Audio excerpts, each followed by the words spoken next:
paano yung nangyari? Dapat production sa import namin talaga. Kaya tayo pinakamababang production niya right now.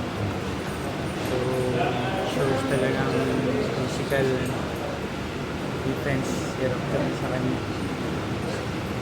But still, yung mga locals naman na-contribute. More adjustment pa talaga.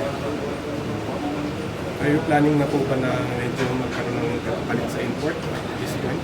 We're planning, pero yung sunod na araw kasi, I don't know kung aabot pa. But for now, adjustment namin siya the next year.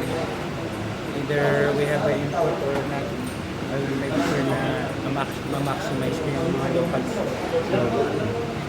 Because it's only 2 days, malabo naman makakuha. So if he will not perform on during next game, labas. Sugalan na namin yung locals namin. Yung kumpiyansa pa rin po ba kayo about your playoff chances? I don't know kung ano pa. Hindi gustuin man namin, hindi kami napupunta doon. Yung what I told you, siguro ang daming problem na sinusolve. First, yung chemistry ng mga bata, which unti-unti nandun naman, dumarating na. But yung problem, yung delivery naman ng imports namin na naging problema ngayon. So, we didn't expect na as low as this yung deliver niya. So, ano pa, we need to adjust now kung what we have.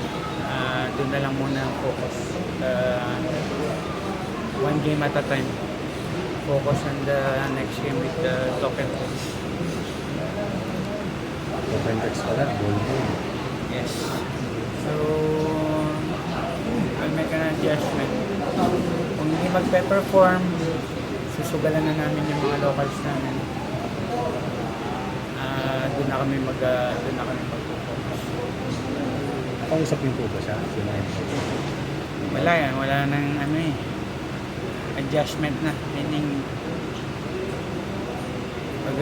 tanggapin mo na kung ano meron. Diba? Sige po. Good night. Thank you po.